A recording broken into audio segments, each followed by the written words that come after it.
Welcome students. आज हम अपनी नेक्स्ट वीडियो लेके आए हैं क्लास 12 यूनिट सेकंड। और हमारी जो रिवीजन की सीरीज़ चल रही है उसमें हम रिवीजन कर रहे हैं। तो स्टूडेंट्स, इससे पहले वाली वीडियो में हमने जो इंट्रोडक्शन था उसको रिवाइज़ किया था। अब हम आगे बढ़ते हैं और इसी कड़ी में हम अपना रिवीजन है उसको कंटिन्यू करते हैं। तो आज जो हम पढ़ने वाले हैं उसके अंदर हमारा आता है इलेक्ट्रिक करंट इन कंडक्टर। कोई भी कंडक्टर होता है उसके अंदर इलेक्ट्रिक करंट क्या होगा वो हम आज स्टडी करेंगे। तो देखिए, सिंपली क्या है कि कोई भी हमारे पास कंडक्टिंग वायर है जिसको हम कंडक्टर बोल रहे हैं। अगर वो कंडक्टिंग वायर है वो हम बैटरी या सेल से कनेक्ट नहीं करते हैं, मतलब बैटरी या सेल से कनेक्ट नहीं करने का हमारा मतलब होता है कि there is no external electric field across the given conductor. ठीक है, तो उस टाइम पे क्या होता है, इलेक्ट्रॉनों के अंदर थर्मल मोशन होता है और ये थर्मल मोशन है ये इलेक्ट्रॉन्स का ऑल डायरेक्शन में होता है। तो जिस वजह से जो उनकी थर्मल वेलोसिटी है, एवरेज थर्मल वेलोसिटी, वो ज़ीरो हो जाती है। ठीक है, और जब थर्मल वेलोसिटी ज़ीरो होगी तो कोई करंट फ्लो नहीं करेगा, क्योंकि हमें पता है कि जो करंट होता है वो flow of charge in a definite direction होता है।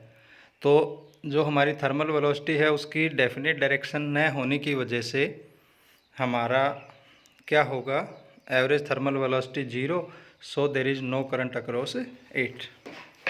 अब जैसे ही स्टूडेंट्स हम क्या करते हैं, हम किसी सेल या बैटरी की सहायता से जब उस कंडक्टर को जोड़ते हैं तो उसके अंदर इलेक्ट्रिक फील्ड प्रोड्यूस हो जाती है और उस इलेक्ट्रिक फील्ड की वजह से इलेक्ट्रॉन्स के ऊपर एक इलेक्ट्रिक फोर्स लगता है। और जो इलेक्ट्रिक फोर्स होता है इसकी डायरेक्शन आपके जो इलेक्ट्रॉन्स के मोमेंट की डायरेक्शन है उससे अपोजिट होती है। मींस इलेक्ट्रॉन्स के ऊपर एक फोर्स एग्जर्टेड होता है इलेक्ट्रिक फील्ड देते ही, और वो फोर्स है वो उनको एक डेफिनेट डायरेक्शन में कंपेल करता है। ठीक है, धकेलता है, हम ये कह सकते हैं। तो जैसे ही हमने इलेक्ट्रिक फील्ड दी तो इलेक्ट्रॉन एक डेफिनेट डायरेक्शन में मूव करना शुरू कर देते हैं। ठीक है, या आप कह सकते हैं कि electron move towards the positive and. तो हमारा जो करंट है वो सेटअप हो जाता है पॉजिटिव टू नेगेटिव। तो देखिए, जब इलेक्ट्रॉन हैं एक डेफिनेट डायरेक्शन में मूव करते हैं तो उस केस में हमारा एक कंसेप्ट आता है ड्रिफ्ट वेलोसिटी। ठीक है, ड्रिफ्ट वेलोसिटी ये वो एवरेज वेलोसिटी होती है जिससे इलेक्ट्रॉन पॉजिटिव एंड की ओर ड्रिफ्ट होते हैं। ठीक है, जैसे इलेक्ट्रिक फोर्स लगता है तो इलेक्ट्रॉन्स हैं वो एक डायरेक्शन की ओर मूव करना शुरू कर देते हैं, उनका ड्रिफ्ट होना शुरू हो जाता है। ठीक है, जिससे वो आगे बढ़ते हैं। जैसे कि यहाँ आप देख पा रहे हैं कि जब हमारी इलेक्ट्रिक फील्ड नहीं थी तो हमारा इलेक्ट्रॉन यहाँ इस कोलिजन के बाद ड्रिफ्ट होकर यहाँ पहुँचता है। ठीक है, लेकिन जैसे ही हमने इसको इलेक्ट्रिक फील्ड दी तो इलेक्ट्रिक फोर्स लगेगा इलेक्ट्रॉन पे, तो अब इसका जो पाथ है वो ये न होके कर्व हो जाता लाइक दिस। ठीक है, तो अब जो इलेक्ट्रॉन जो यहाँ पे आना था वो इलेक्ट्रॉन अब यहाँ पे पहुँच जाता है। ठीक है, इसका मतलब इस पोजीशन से इस पोजीशन पे आ गया, तो जो ये जो डिस्टेंस है ये ड्रिफ्ट कहलाता है कि भाई इतना डिस्टेंस से इलेक्ट्रॉन है वो ड्रिफ्ट हो गया। तो आप देखेंगे कि जब इलेक्ट्रिक फील्ड ज़ीरो होती है तो इलेक्ट्रॉन है रेंडमली ऑल डायरेक्शन में मूव करते हैं, लेकिन जैसे ही हम इलेक्ट्रिक फील्ड अप्लाई करते हैं तो वो पॉजिटिव एंड की ओर ड्रिफ्ट होना शुरू कर देते हैं। पहले वो स्ट्रेट लाइन मूव कर रहे थे और जैसे ही इलेक्ट्रिक फील्ड देते हैं तो उनका कर्व पाथ है वो आप यहाँ पे देख पा रहे हैं। ठीक है, तो इस प्रकार से इलेक्ट्रॉन है ड्रिफ्ट होते हैं, जैसा कि हम यहाँ इसके अंदर दिखा रहे हैं। तो जब इलेक्ट्रॉन एक डेफिनेट डायरेक्शन में ड्रिफ्ट होते हैं तो जब हम उनकी एवरेज वेलोसिटी निकालते हैं तो एवरेज वेलोसिटी की कुछ वैल्यू होती है। तो एवरेज वेलोसिटी होगी तो करंट भी होगा, तो उस वजह से हमारा कंडक्टर के अंदर करंट फ्लो करना शुरू हो जाता है। तो the direction of the motion of free electron are also randomly distributed that the average thermal velocity zero. ये हम पहले बता चुके हैं कि जब इलेक्ट्रिक फील्ड नहीं होती है तो एवरेज थर्मल वेलोसिटी 0 होती है। यहाँ पे हम दिखा रहे हैं कि U1 plus U2 plus U1 plus up to U1। मान लीजिए हमारे पास n number of free electrons हैं और प्रत्येक इलेक्ट्रॉन की जो वेलोसिटी है, थर्मल वेलोसिटी, वो हम U1 U2 U3 up to U1 से डिनोट कर रहे हैं, तो ये 0 आती है।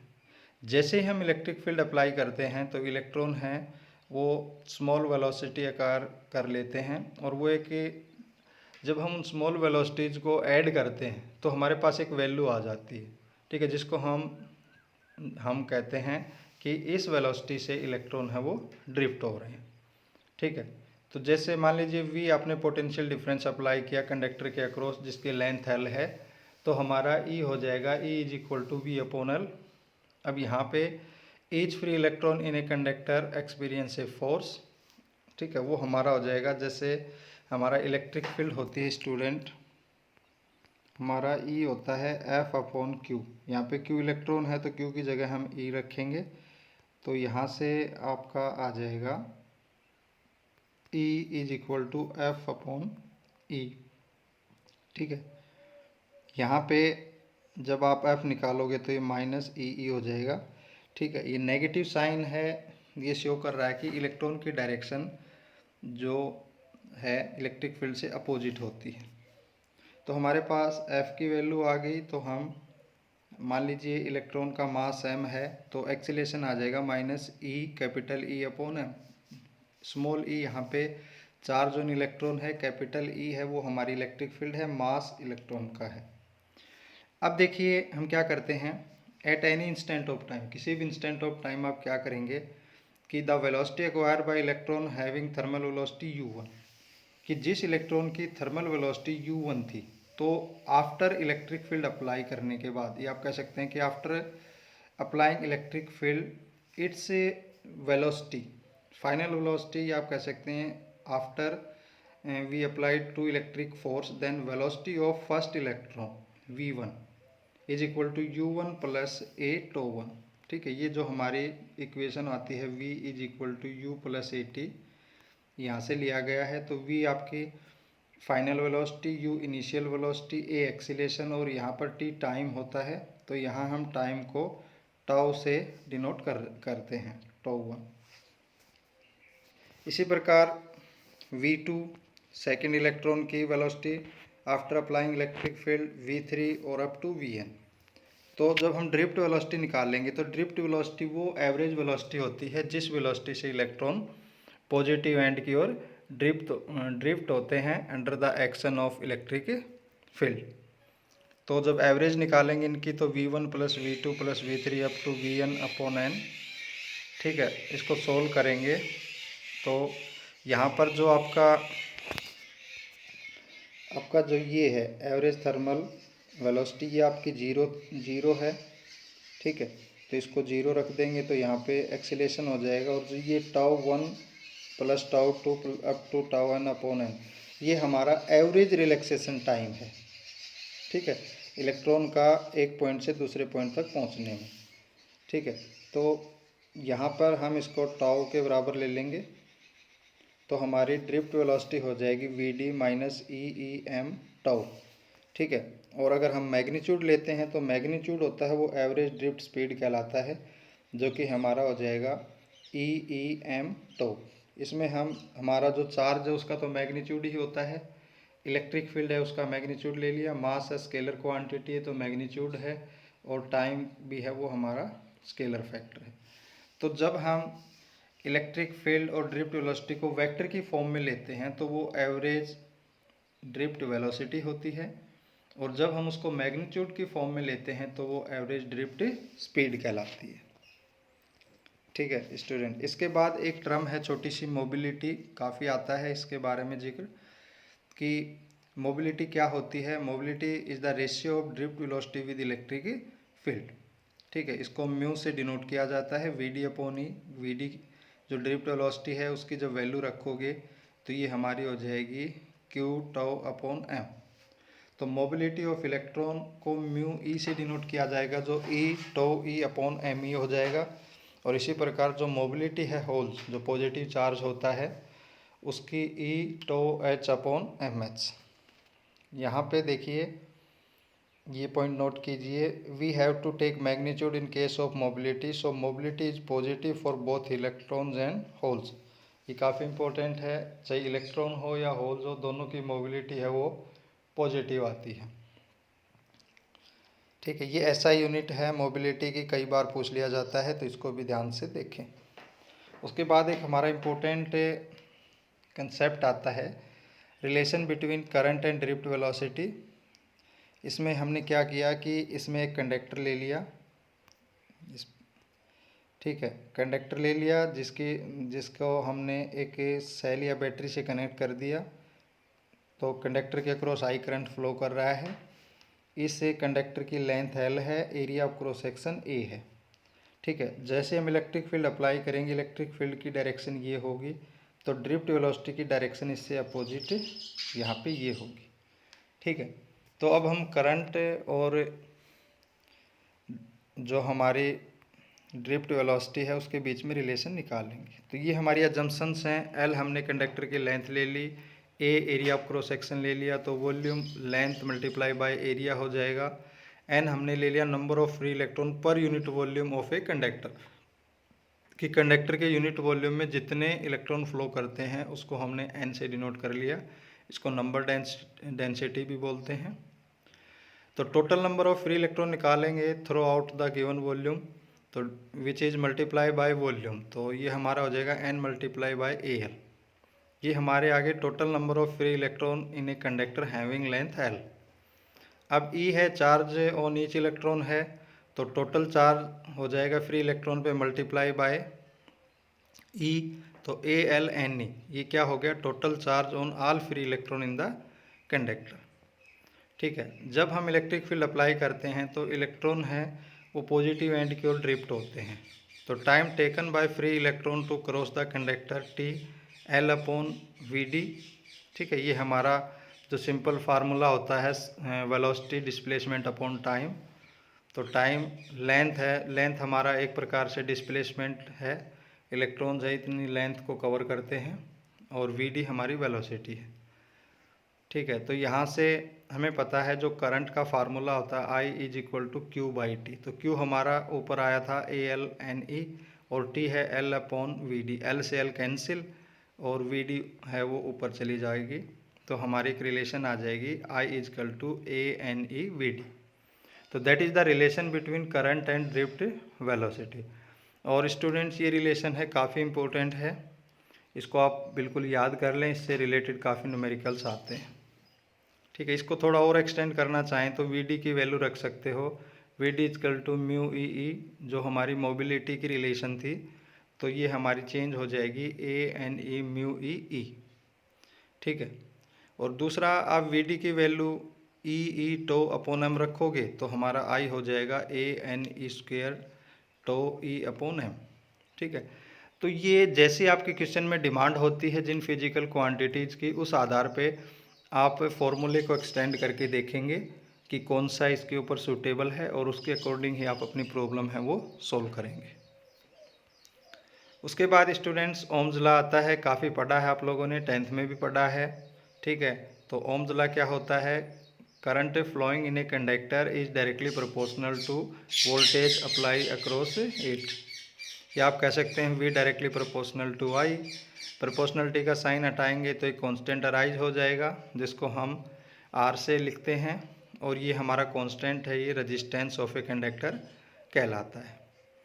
और ये एक इम्पोर्टेंट चीज़ है, जो रेजिस्टेंस है depend upon the length, shape and the nature of material of the conductor. जो रेजिस्टेंस है वो वायर की लेंथ, उसकी शेप, और वो किस मटेरियल की बनी हुई है, या आप कह सकते हैं कि ये टेम्परेचर पर भी डिपेंड करती है। तो that is the depending factor of A resistance of a conductor, that is shape, size, nature of material and आप कह सकते हैं टेम्परेचर। जब आप इसको ग्राफिकली डिनोट करोगे तो V directly proportional to I होने की वजह से आपकी स्ट्रेट लाइन आएगी बीचों बीच, ये आप पहले पढ़ चुके हैं। उसके बाद स्टूडेंट हमारा आता है डिडक्शन ऑफ ओम्स लॉ।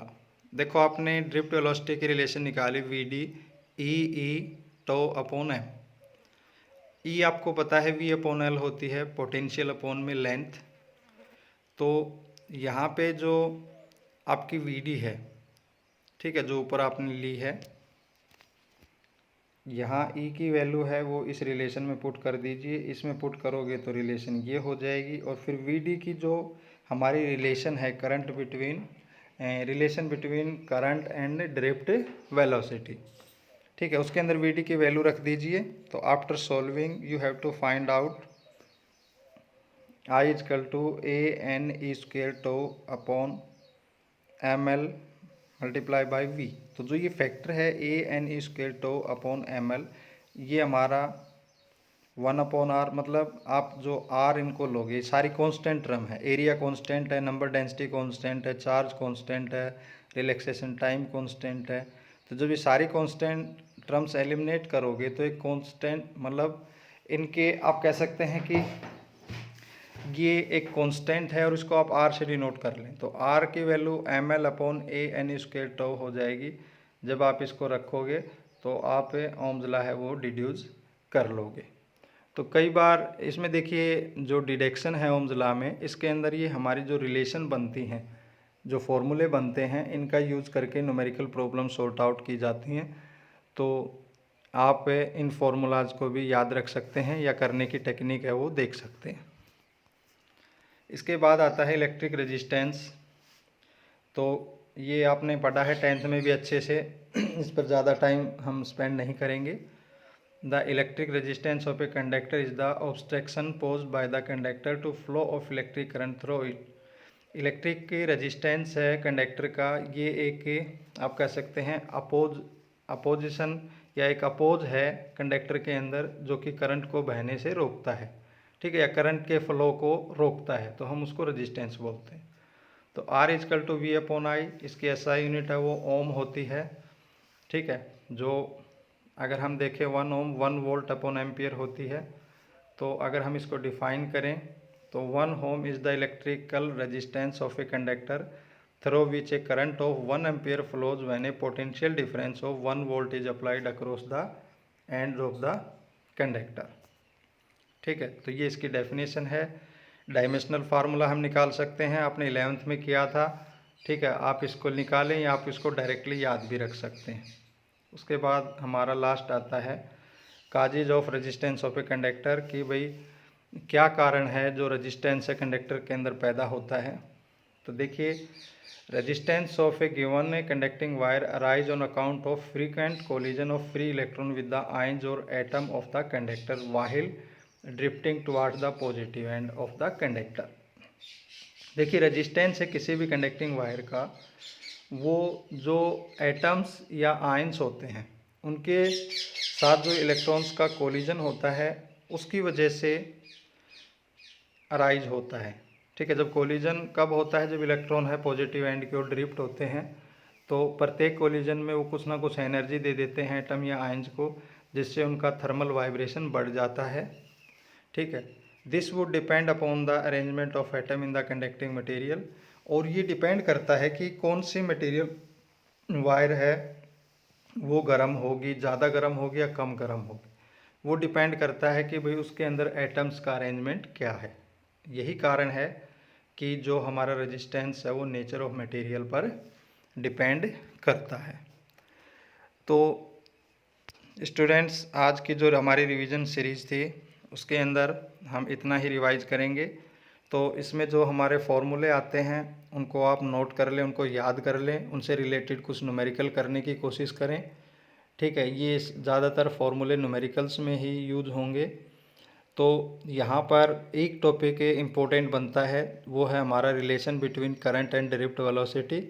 और ड्रिफ्ट वेलोसिटी के ऊपर भी कई बार कंसेप्चुअल क्वेश्चन आ जाते हैं। तो आज की वीडियो काफ़ी इम्पोर्टेंट है, इसमें जो टॉपिक आए हैं उनसे रिलेटेड जितनी ज़्यादा हो सके जानकारी एकत्रित करें। कहीं कोई भी अगर आपका डाउट आता है तो आप कमेंट्स बॉक्स में जाके पूछ सकते हैं। तो स्टूडेंट्स, आज के लिए इतना ही, मिलते हैं आपको नेक्स्ट वीडियो में जिसमें हम अपने रिवीजन को आगे बढ़ाएंगे। तो स्टूडेंट्स, वीडियो को लाइक करें, शेयर करें और अभी तक अगर आप लोगों ने हमारा चैनल सब्सक्राइब नहीं किया है तो सब्सक्राइब करें। Thank you.